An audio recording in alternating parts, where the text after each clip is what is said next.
Güçlü aksiyon koreografisine ve sağlam kibirine rağmen Peacock'un yeni John Wick ön bölüm serisi, açıklanamaz bir oyuncu seçimiyle kendini tam anlamıyla vuruyor. John Wick serisinin, filmlerin çoktan raydan çıkmış olmasına rağmen sinema koltuklarına kıç takmak için sonsuz gibi görünen kapasitesi, Peacock'un yönetici yapımcılar Greg Coolidge, Kirk Ward ve Sean Simmons'ın yeni ön bölüm mini dizisi The Continental'in varlığına yol açıyor. Bunu anlamak çok zor. Filmlerin her zaman The High Table gibi organizasyonları çevreleyen daha derin bir efsaneye işaret ettiği göz önüne alındığında, Continental'in itibarı otelin uzak geçmişine odaklanması ilk bakışta sağlam bir konsept gibi görünüyor. Lionsgate'in gelecekte hazırlayacağı şeye zemin hazırlamak için mükemmel bir konsept. Ancak tüm güçlü aksiyon sahnelerine ve John Wick dünyasını bizimkine benzer bir geçmişe sahip, daha karmaşık ve büyüleyici bir yer haline getirme kararlılığına rağmen The Continental, arabasını seriyi sürükleyen radyoaktif bir varlığa bağlayarak kesinlikle kendi ayağına kurşun sıkıyor. Kaldıramayacakları kadar aşağıya indirdiler. 70'li yıllarda New York'u çöplerle dolu hale getiren bir işçi grevinin ortasında geçen The Continental,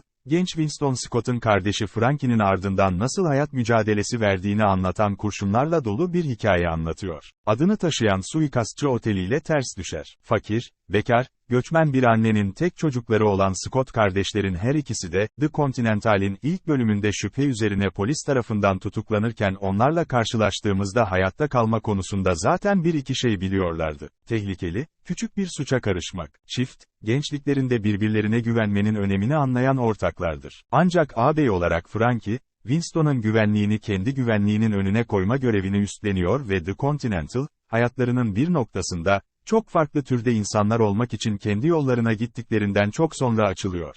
The Continental, Vietnam Savaşı gazisinden sıradan bir İngiliz iş adamına dönüşen Winston'ın hayatının ince ayrıntılarını akıllıca bir şekilde hayal gücünüze bırakıyor. Ancak Frankie'nin durumunda, seri, Continental'in disko günlerinde ne kadar kaotik ve korkak bir yer olduğunu ortaya koymayı amaçlayan birçok kaslı aksiyon setinin ilki aracılığıyla sizi doğrudan derinlere fırlatıyor. John Wick serisi, neredeyse herkesin bir tür yüksek eğitimli katil olduğu ve The Continental'in bu konuda öncüllerine fazlasıyla yakıştığı bir dünya kavramını size tanıtmayı amaçlayan ustaca dövüş sahnelerinden oluşan bir temel üzerine inşa edildi. Gösteri, aksiyon yönetmeni Larnell Stovall'ın kusursuz koreografi becerilerini ilk bölümde ön plana çıkarıyor ve merkeze koyuyor, bu da Frankie döneminin Wick'in harika katili ve otelin kendisini de kendi imzasını taşıyan altın paralara sahip müşteriler için gelişen bir güvenli bölge haline getiriyor. The Continental, suçluların şehrin grevle ilgili sorunlarının kaosu içinde kendilerine isim yapma fırsatlarını nasıl gördüklerini ortaya koyarken,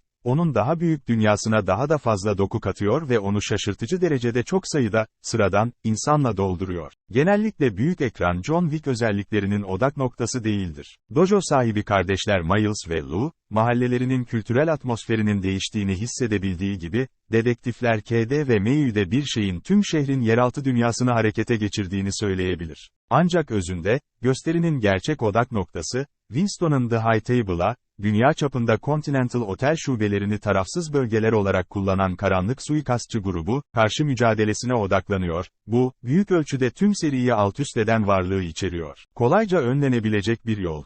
Maskeli adjudicator ve ürkütücü keskin nişancılar Hansel ve Gretel gibi yüksek masa destekli çok sayıda kötü adam içermesine rağmen, Continental'in asıl büyük kötülüğü New York Oteli'nin yerel müdürü Mel Gibson'ın Cormacan'dan geliyor. Irksal düşmanlık tarafından motive edilen karakterlerin belirgin bir şekilde yer aldığı ve ardından aynı karakterleri hayatta kalmak için savaşan insanlarla görmeye çabalayan bir dizide Gibson öne çıkıyor ve oyuncu kadrosunda durum böyle olmayan son derece olumsuz bir şekilde odağı çekiyor. Cormacan, John Wick filmlerinde Ian McShane'in daha yaşlı bir Winston'u ele alışındaki tehditkar, çığır açıcı varlığa benzer bir şey olması amaçlanıyor ve The Continental'de onu benzer şekilde hikayesinin merkezine konumlandırıyor. Çoğunlukla MC Shane, Winston'u kendisinin daha abartılı, daha melodramatik bir versiyonu olarak oynayarak bunu başardı. Ancak Gibson'ın Cormac'a karşı aynı yaklaşımı benimseme girişimi, hem aktörün kişisel skandalları hem de The Continental'in Cormac'ı diğer insanları, özellikle de siyahileri, kendisinden aşağıda veya olması gereken şeyler olarak gören türden bir kötü adam olarak çerçevelemesi nedeniyle sürekli olarak başarısızlıkla sonuçlanıyor. Sahibi ve ticareti yapılıyor. Continental,